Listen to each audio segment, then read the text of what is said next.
அனைவருக்கும் வணக்கம். நான் ஜோதிடர் Anandhi, Salem. Game changer YouTube channel மூலமாக உங்களை சந்திப்பதில் மகிழ்ச்சி அடைகிறேன். இந்த காணொலியில நம்ம பிறவி கர்மா என்ன, பிறவி கர்மா யார் யாருக்கு எப்படி வேலை செய்யும் அப்படின்றத நம்ம பார்க்கலாம். அதாவது கர்மா இல்லாம மனித பிறவியே கிடையாது. பணக்காரன், ஏழை, இருக்கிறவன், இல்லாதவன் எல்லாருக்குமே கர்மா உண்டு. கர்மா இல்லைன்னா பிறவியே கிடையாது. அதனால நமக்கு மட்டும்தான் கர்மா அப்படின்ற பயம் யாருக்குமே அவசியமே இல்லை. ஆனா ஒருத்தவங்களோட பிறந்த நட்சத்திரம், பிறந்த லக்னம், லக்ன புள்ளி, இது சார்ந்த கர்மவினை சார்ந்த பாதிப்புகள் தான் வாழ்க்கையில நல்லதோ கெட்டதோ நடக்கும். இப்ப உலகத்துல நடந்துகிட்டு இருக்கிற, நடக்க போற அனைத்து பிரச்சனைகளுக்குமே காசு, காமம், சொத்து, இந்த மூன்று விஷயங்கள் தான் காரணமாக இருக்குது. நம்மளோட கர்மவினை தாக்கத்தை நம்ம குறைக்கணும் அப்படின்னு நினைச்சோம்னா காசு, காமம், சொத்து, இந்த மூன்று விஷயங்களையும் நம்ம கட்டுப்பாட்டோட நம்ம விதிக்கு மீறி நம்ம செயல்படாமல் இருந்தாலே பெரிய கர்மவினை யாரையுமே தாக்காது. வாழ்க்கையில பெரிய நிலையை நோக்கி நம்ம போக முடியும். அதாவது கர்மா அப்படின்ற விஷயத்தை பொறுத்த வரைக்கும் சாதகரோட சுய கர்மாவும் உண்டு,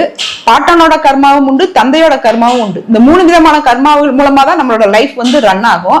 ஒரு ஜாதகத்துல லக்னம், லக்னாதிபதி அப்படின்ற கிரகம் ஜாதகரோட சுய கர்மாவை பத்தி சொல்லும். 5ஆம் இடம் அப்படிங்கிற பூர்வ புண்ணிய ஸ்தானமும் 5ஆம் அதிபதியும் ஜாதகரோட பாட்டனை பத்திய கர்மாவையும் ஜாதகரோட முன்ஜென்ம வரலாற்றையும் நமக்கு தெரிவிக்கும். 9ஆம் இடம் அப்படிங்கிற பாக்கியஸ்தானம் மூலமாக தந்தை வழி கர்மாவையும் நம்ம அடைய முடியும், தெரிய முடியும். அதே மாதிரி இப்ப 9ஆம் இடம் என்ற பாக்கியஸ்தானத்துலதான் பூர்வ புண்ணிய ஸ்தானத்துப்படி இந்த ஜென்மத்தில் நாம் அனுபவிக்க வேண்டிய அனைத்து நல்ல தீய வினைகள் பதிவாயிருக்கும். அந்த 9ஆம் இடத்துல பதிவாயிருக்கிற அந்த வினைகளை 10ஆம் இடமான கர்மஸ்தானம் மூலமாக தான் நம்ம அனுபவிப்போம். அதுக்கு தகுந்த மாதிரி நம்மளோட உடல் வடிவமைக்கப்படும். சந்திரன் அப்படிங்கிறது ஒரு ஜாதகத்துல நம்மளோட உடல், மனசு, அந்த ஆன்மா நம்மளோட சந்திரன்ற மனசுலதான் குடியிருக்கு. அப்ப இந்த ஜென்மத்துல நம்ம என்ன வினைகளை அனுபவிக்க போறோமோ அதுக்கு தகுந்த மாதிரியா நம்மளோட உடல் வடிவமைக்கப்படும். நமக்கு காய்ச்சல் வரணும் அப்படின்னா அதுக்கு தகுந்த மாதிரி நம்மளோட உடல்ல இருக்கிற சில பகுதிகளை பாதிக்கும். நமக்கு வாழ்க்கையில நிறைய வெல்விஷ் வரணும் அப்படின்னா அதுக்கு தகுந்த மாதிரியான நம்ம உடல் வடிவமைக்கப்படும். இதுதான் கர்மாவோட ப்ராசஸ். அப்ப நமக்கு கர்மா வேலை செய்யுமா செய்யாதா அப்படின்னா மனிதராக பிறந்த எல்லாருக்குமே கண்டிப்பாக கர்மா வேலை செய்யும். இதுல நம்ம என்ன விதமான கர்மாவை அனுபவிக்க போறோம் அப்படின்றத 1, 5, 9 அப்படிங்கிற திரிகோணத்து மூலமாக நம்ம தெரிஞ்சுக்க முடியும். எப்படி கர்மா என்ன விதமான கர்மா அவங்க வேலை செய்து அதுக்கு அவங்க என்ன விதமான பரிகாரம் செஞ்சுக்கணும், எந்த கோயிலுக்கு போகணும் அப்படின்றத ஒவ்வொரு ராசிக்காக 1 by 1 நம்ம பார்க்கலாம். துலாம் ராசிக்கான பிறவி கர்மா என்ன அப்படின்றத பார்க்கலாம். துலாம் ராசி சரராசி. இந்த ராசியில பிறந்தவங்க எப்பயுமே நேர்மை, நியாயம், தன்னம்பிக்கை இதுக்கு அதிகமா முக்கியத்துவம் கொடுப்பாங்க. எந்த ஒரு விஷயத்திலயும் டபால்னு ஒரு முடிவுக்கு வந்துட மாட்டாங்க. நிதானமா சிந்திச்சு யோசிச்சுதான் முடிவு பண்ணுவாங்க.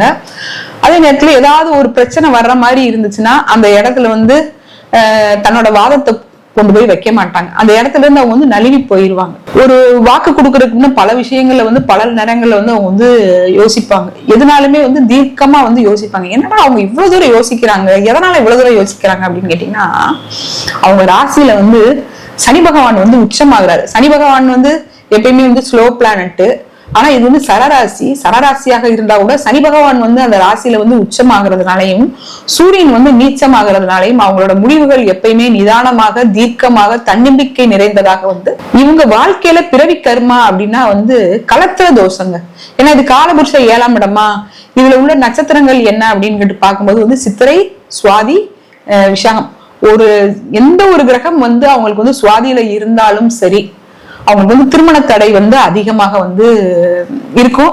இல்ல மறு விவாகத்தை நோக்கி போறாங்க. அதாவது கலத்திர தோஷம்னா என்னங்க, ஒன்றுக்கு மேற்பட்ட திருமண வாழ்க்கை அல்லது அந்த தோஷத்தால திருமணம் தடைப்படுறது. சுவாதியில ஒரு கிரகம் இருந்தால் கண்டிப்பாக அவங்களுக்கு முதல் திருமணம் ஏதாவது ஒரு பிரச்சனையை கொடுக்குது. அப்படி இல்லைன்னா அவங்க ஜாதகத்துல மித்த பிளானட்லாம் ஓரளவுக்கு சாதகமாக இருந்தா வாழ்க்கை பூரா போராட்டமான மன வாழ்க்கையில தான் வாழ்றாங்க. அதாவது குடும்ப கௌரவத்துக்காக கட்டிட்டோம், வாழ்ந்துதான் ஆகணும் அப்படின்ற சூழ்நிலையில அவங்க வாழ்றாங்க. இவங்களுக்கு ராசிலே சனி பகவான் உச்சமாகிறதுனால அவங்களுக்கு எப்படி இருந்தாலும் அவங்களுக்கு சொத்துக்களோட தான் வாழ்க்கை துணை அமையும். அவங்களுக்கு சுய உழைப்பால உருவாகிற சொத்து இருக்கும், வாழ்க்கை துணை மூலமாக வர சொத்து இருக்கும், பூர்வீக சொத்து இருக்கும். இந்த மாதிரி பல விதமா அவங்களுக்கு சொத்துக்கள் சேரக்கூடிய அமைப்புகள் உண்டு. இதுல டிராபேக் என்ன அப்படின்னு கேட்டீங்கன்னா, ராசியிலே வந்து பாதகாதிபதி வந்து நீச்சமாகிறாரு. பாதகாதிபதி வந்து வலிமை இழக்கிறது வந்து நல்ல விஷயம் தான். ஆனா அவர் வந்து ராசியிலே வந்து நீச்சமாகிறதுனால அவங்களுக்கு வந்து ஒரு நல்லது நடந்தாலும் அவரே வந்து லாபாதிபதி இல்லையா, எப்பயுமே லாபம் கொடுக்கக்கூடிய கிரகம் வந்து கெட்டு போக கூடாது இல்லையா. அப்ப லாபாதிபதி வந்து ராசியிலே வந்து நீச்சமாகிறதுனால அவங்களுக்கு வந்து ஒரு பெரிய ப்ராப்பர்ட்டி கிடைச்சாலும் சரி, ஒரு பெரிய நல்ல வாழ்க்கை கிடைச்சாலும் சரி, அவங்களால வந்து அதை வந்து கீப் அப் பண்ணிக்க வந்து முடியாது. ஒண்ணு குடும்ப சூழ்நிலை காரணமாக இல்ல கிரக சூழ்நிலை காரணமாக அவங்களுக்கு வந்து வாழ்க்கையில ஏதாவது ஒரு மன உளைச்சல் வந்து இருக்குது. இவங்களுக்கு வந்து கலத்தர தோஷம் வந்து எந்த விதமான பாதிப்பை கொடுக்குது அப்படின்னு கேட்டீங்கன்னா, மனம் ஒன்றி கணவனும் மனைவியும் நல்ல வாழ்க்கை நடத்துறது ஒரு விஷயம். ரெண்டாவது வந்து கட்டிக்கிட்டமே வாழ்ந்துதான் ஆகணும்ன்றதுக்காக வந்து வாழ்றது. மூணாவதாக குழந்தை பிறந்துருச்சு, அந்த பிள்ளைங்களோட லைஃபுக்காக நம்ம வந்து வாழுவோம் அப்படின்னு வந்து முடிவெடுக்கிறது. நாலாவது வந்து உன் போக்குல நீ போ, என் போக்குல நான் போகிறேன், ஆனா ஒரே வீட்டுல வந்து இப்போ ஒன்ன நான் கேட்க மாட்டேன், என்ன நீ வந்து கேட்க கூடாது அப்படின்னு வந்து ஏதோ பாண்டு பத்திரத்துல வந்து கையெழுத்து போட்ட மாதிரி வந்து வாழ்றது. இந்த கலத்திர தோஷத்தால் பாதிக்கப்பட்ட பெண்கள் வந்து என்ன நடக்குது அவங்க வாழ்க்கை அப்படின்னா, ஆண் வந்து சைலண்டா இருக்கிறாரு, அந்த குடும்பத்துல வந்து சம்பாதிச்சு போடாம அந்த குடும்பத்தை வந்து காப்பாத்தவரா வந்து இருக்கிறாரு. பெண்கள் வந்து சம்பாதிச்சு அந்த குடும்பத்தை வந்து வாழ வைக்கிறவங்களாக வந்து இருக்கிறாங்க. அந்த துலாம் ராசியில பிறந்த பெண்கள் இதே இந்த இடத்துல வந்து சனியோ ராகுவோ கேதுவோ செவ்வாயோ இருந்தா அவங்க வாழ்க்கை வந்து ரொம்ப போராட்டமானதாக வந்து இருக்குது. அதாவது கல்யாணம் ஆன புதுசுல அவங்க என்ன பண்றாங்க அப்படின்னு கேட்டீங்கன்னா, வாழ்க்கை துணையை எப்படியாவது நல்ல நிலைமைக்கு கொண்டு வந்துடணும் அப்படின்னு வந்து அவங்க வந்து ரொம்ப முயற்சி பண்றாங்க. கடைசி வந்து எண்ணெய் சட்டிக்குள்ள கிடக்கிற வடை மாதிரி வந்து ஐயோ போதும்பா, இனிமே வந்து இவனை வந்து தூக்கி வைக்கிற முயற்சியில நம்ம ஈடுபடுறத விட நம்மளே வந்து முன்னேறிடலன்னு வந்து அவங்க முன்னேறி வாழ்க்கையில வந்து நல்ல நிலைமைக்கு வந்து குடும்பத்தை வந்து வழி நடத்துற மாதிரி வந்து ஆயிடுறாங்க. பெண் வந்து வாழ்க்கையில முன்னேறது வந்து நல்ல விஷயம்தான். ஆனா ஒரு சமுதாயத்துல என் கணவர் வந்து இன்ன வேலை பாக்குறாரு, இன்ன தொழில் பண்றாரு அப்படின்னு வந்து ஒரு பெண்ணுக்கு கிடைக்கக்கூடிய அந்த மதிப்பு மரியாதை வந்து அவங்களுக்கு வந்து மைனஸ் ஆயிருது. கடந்த வருஷமா கல்யாணம் ஆகாதுன்ற மாதிரிதான் நிறைய பேர் வந்து பாக்குறாங்க. கல்யாணம் நிச்சயமாக வந்து நடக்கும். ஆனா திருமண வாழ்க்கையில இப்ப நான் சொன்ன மாதிரியான டிராபேக்குகள் வந்து சரி, இது ஒரு பக்கம் வந்து இருக்கட்டும். இவங்களுக்கு வந்து 3, 6ஆம் அதிபதியான விசாகம் நட்சத்திரம் வந்து இவங்களுக்கு வந்து ராசியிலே வந்து இருக்குது. அதாவது 4ஆம் அதிபதி வந்து இவங்களுக்கு வந்து சனி பகவான், அவரோட நட்சத்திரம் வந்து 6ஆம் இடத்துல மீனத்துல வந்து இருக்குது. உத்திரட்டாதி நட்சத்திரம் வந்து இருக்குது. சொத்து வாங்கின அன்னைக்குல இருந்து அதிகமா, அதாவது இவங்களோட கெப்பாசிட்டிக்கு அதிகமான அமௌண்ட்டுக்கு வந்து கடன் வாங்கி அந்த சொத்து வந்து வாழ்நாள் பூரா இப்ப ஒரு 30 வயசுல அவங்க வந்து வீடு கட்டினாங்கன்னா ஒரு 50 வயசு வரைக்கும் அவங்க வந்து இஎம்ஐ கட்டிக்கிட்டே வந்து இருப்பாங்க. எப்படா சாமி இந்த இஎம்ஐ முடிவு, ஏன்டா நம்ம வீடு கட்டணும் அப்படின்ற அளவுக்கு அவங்க வந்து மன உளைச்சலை வந்து அதிகமா வந்து அனுபவிச்சிடுறாங்க. 4-5 குடையவன் வந்து சனி பகவானாக இருந்தா கூட விசாகத்துல வந்து ஏதாவது ஒரு கிரகம் இருந்து அந்த தசா புத்தியில அவங்க வந்து வீடு கட்டிட்டாங்கன்னா அவங்களுக்கு வந்து ஏன்டா பிறந்தோம், அந்த வீடை கட்டி நம்ம வாழ்க்கையே வந்து முடிஞ்சு போச்சேன்ற அளவுக்கு தான் அவங்களுக்கு வாழ்க்கை வந்து இருக்குது. அப்படி இல்லை அப்படின்னா அந்த 3ஆம் இடம் அப்படிங்கிறது வந்து தகவல் தொடர்பு சார்ந்த விஷயங்கள், உடன்பிறந்த சகோதரத்தை பத்தி சொல்ற கிரகம். 3ஆம் இடம் தான் வந்து டாக்குமெண்ட். ஏதாவது வந்து டாக்குமெண்ட் சம்பந்தப்பட்ட ப்ராப்ளம் அவங்களுக்கு வந்து வாழ்க்கை பூரா வந்து இருக்குது. ATM card, credit card, debit card, visa, அதே மாதிரி ஏதாவது சில நேரங்கள்ல எல்லாம் சில பேர் என்ன பண்ணுவாங்க, 6ஆம் இடங்கிறது வந்து உத்தியோகம், ஏதாவது வேலை பார்க்கறாங்கன்னு வச்சுக்காங்க, அந்த வேலை பார்க்குற இடத்துல அவங்களோட சர்டிபிகேட்டை கொடுத்துட்டு தான் அவங்க வந்து வேலை பார்க்குற மாதிரியா சில கம்பெனிகள்ல வந்து ரூல்ஸ் இருக்கும். அந்த மாதிரி வந்து ஒரு 5 வருஷம் 10 வருஷம் வந்து அக்ரிமெண்ட் போட்டு அவங்களோட சர்டிபிகேட் அங்க கொடுத்துட்டு காலம்பூரா வந்து வேலை பார்த்துட்டு அவங்க திறமைக்கு தகுந்த வருமானம் இல்லாம வந்து இது வந்து சுவாதியில வந்து ஒரு கிரகம் இருந்தா அவங்களுக்கு வந்து திருமண வாழ்க்கை வந்து பிரச்சனையாக இருக்கிறத விட நிறைய நேரங்கள்ல வந்து குழந்தை பிறக்க மாட்டேங்குது. அப்படி குழந்தை பிறந்தா அந்த குழந்தையால வந்து மன உளைச்சல் இருக்குது. அப்படி அது இல்லைன்னா பெண்களாக இருந்தா கர்ப்பப்பை சார்ந்த பிரச்சனைகள் இருக்குது. ஆணாக இருந்தா வந்து அந்த யூரின் ட்ராக்ல வந்து ப்ராப்ளங்கள் வந்து வருது. இப்படியே அவங்க வாழ்க்கையில வந்து அந்த கலத்திர தோஷம் அப்படின்றத விட உடல் ரீதியான மன ரீதியான பாதிப்புகளும் அந்த சுவாதியில இருக்கும் போதோ விசாகத்துல இருக்கும் போதோ அதிகமாக வந்து இருக்குது.